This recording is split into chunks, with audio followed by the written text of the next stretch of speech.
What up, Crypto Warriors? It's Soldier Crypto back at it again. It's Friday, the 2nd of October, 2020. And the market continues to take a dump on us. Bitcoin is dumping, so everybody else is on the toilet as well.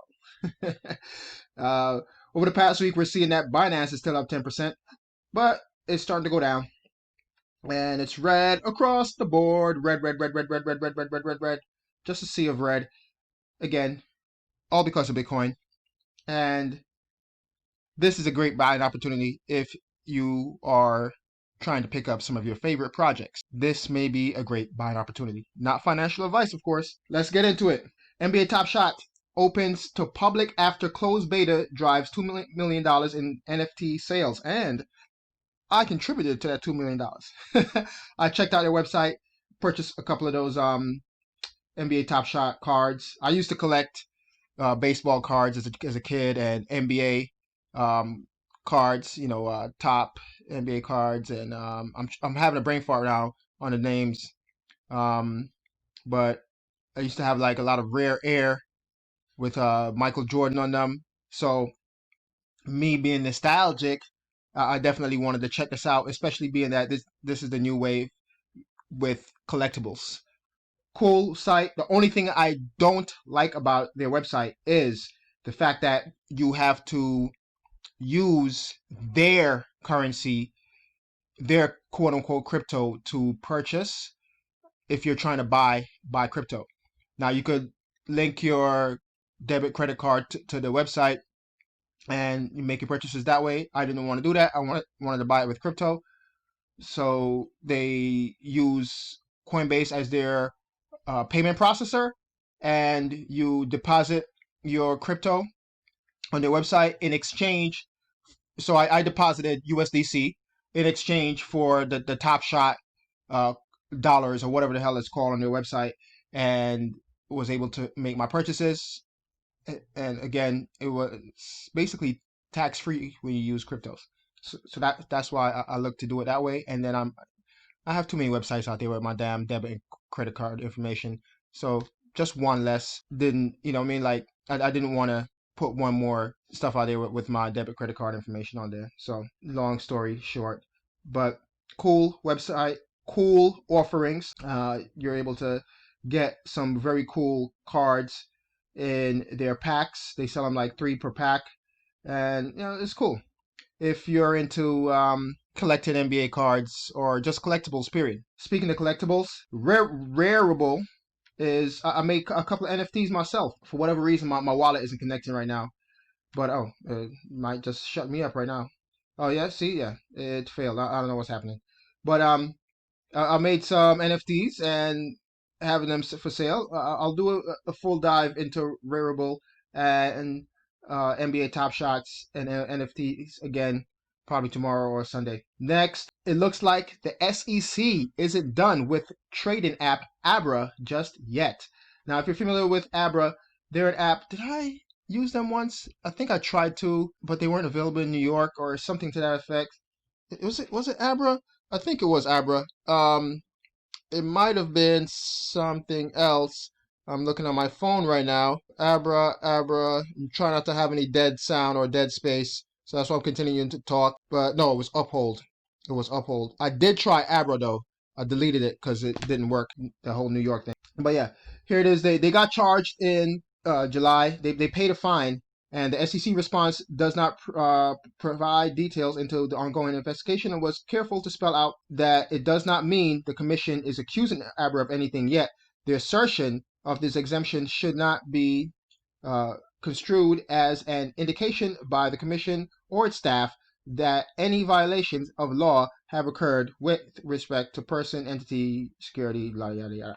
Now, they basically paid a fine for selling securities to people in other countries, for selling U.S. securities to people in other countries.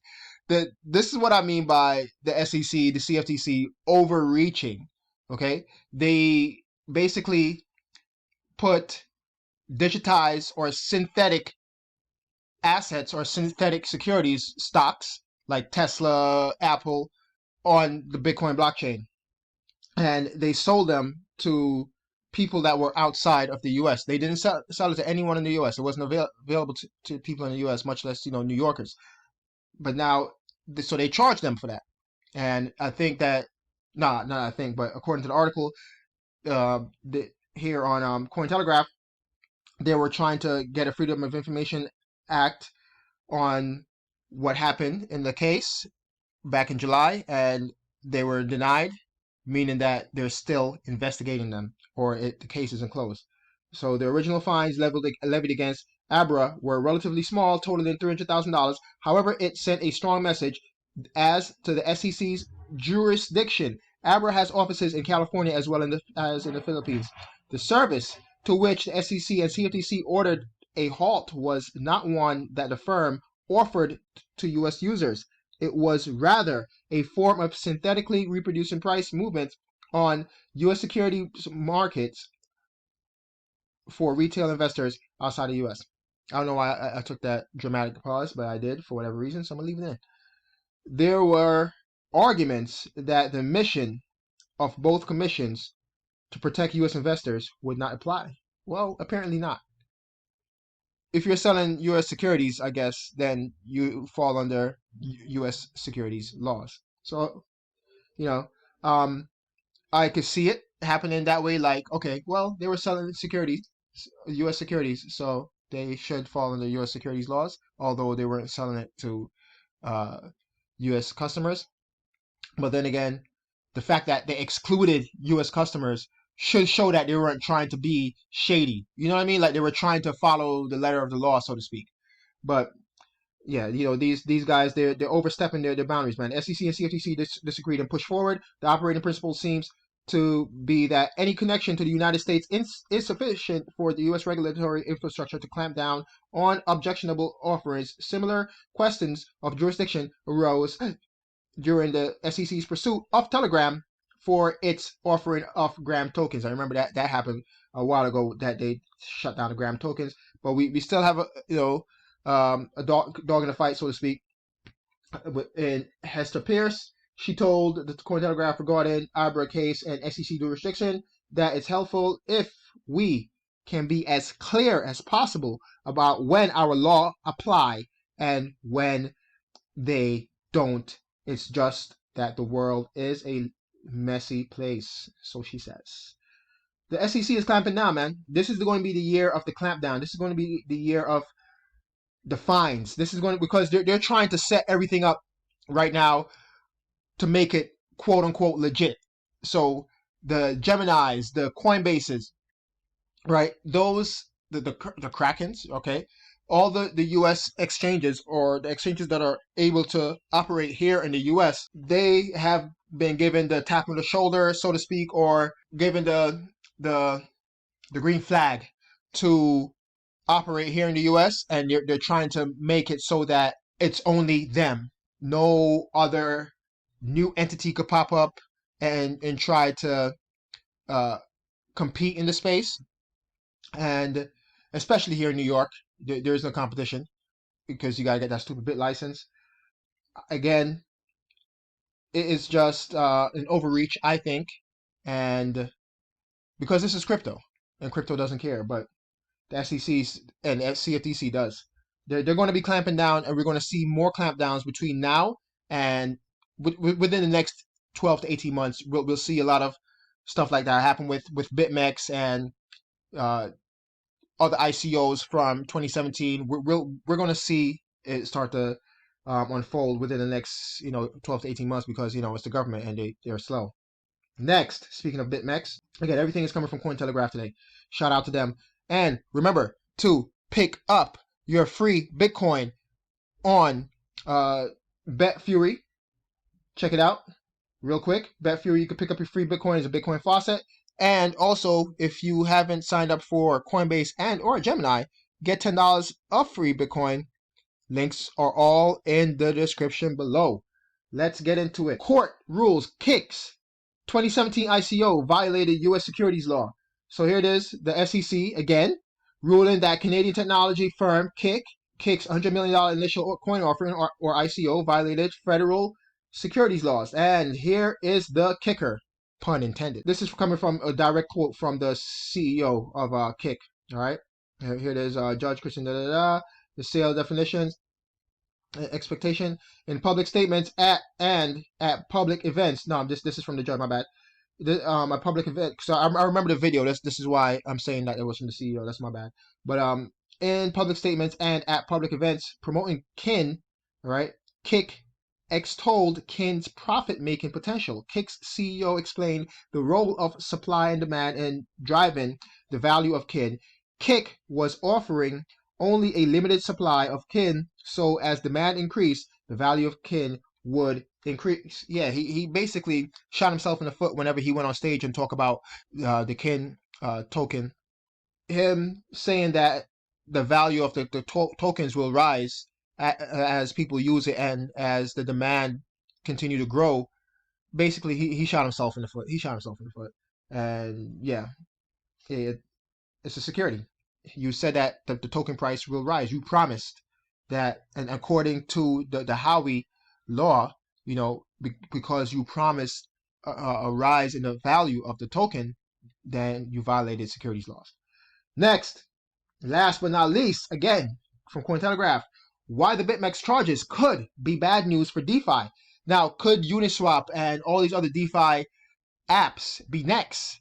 And how is the CFTC and SEC, how are they going to hunt down or, you know, look for some of them are throw up there by anonymous developers. So good luck trying to find them, in my opinion. But here it is. On October 1st, we know what happened yesterday with the Bank Secrecy Act laws and the KYC AML bullcrap that they charged BitMEX with. All right, DeFi protocols have come under fire recently for operating with a high degree of centralization, with 12 out of the top 15 projects maintaining God code admin keys.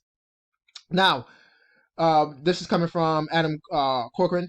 He's a consultant or whatever, and he's talking about the fact that these DeFi protocols aren't so decentralized as they seem. And because they have this God code admin keys, means that you can send a cease and desist, send paperwork basically to someone. And a lot of these DeFi, quote unquote DeFi projects, we know who the developer was. We know who started it. So we will continue. We'll see how this plays out again within the next 12 to 18 months. All right. Here it is. He argued that while this was a long Twitter thread, so if you're interested to find out more, definitely come check it out on Twitter over there. All right. He argued that while authorities cannot directly shut down a DEX due to its decentralized nature, regulators could target the core developers who hold the admin keys and the domain providers hosting the front end interfaces of the DEXs. So they're going to try to go to the point of attack. This is a quote coming from someone here on Twitter in response. User argued. So this is a Twitter user that CEXs or CEX can enable money laundering through their private databases, but this is not true for DeFi, where every transaction is public and transparent. DeFi is much more trackable than private banks and centralized exchanges. And this is one Twitter user's argument, saying that on DeFi you could see all the transactions. So if you're trying to wash your money by using DeFi or a decentralized exchange, then you're dumb for doing it. You're better off probably using a centralized exchange or a traditional bank. And here it is again. Dave Javins, CipherTrace's chief executive officer, said he doesn't believe DeFi protocols are likely to embrace regulations, but it was coming anyway. And it's true. It is going to come, and we'll see how this plays out. I'm definitely interested to see how it plays out, because I want to see who they're going to try to send these subpoenas to, and if they're going to go to the front end servers or whatever, right? What did it say? The front end. I already forgot what it said, but if you're holding the admin key, then you're basically screwing yourself there. Yeah, front end interfaces. Yeah, the domain providers of hosting the front end interfaces. So they may shut down the server if the server is in the U.S. or wherever the U.S. have jurisdiction, which is the whole globe. But yeah, let's discuss it, man, in the comment section below. Smash that like, hit that subscribe button, and notification bell to get notified when I upload new videos. And as always, thank you for the support. And we will see how this plays out over the next 18 or 12 to 18 months. And yeah, it's going to be an interesting time because it'll also be during that bull market that we're expecting. Peace.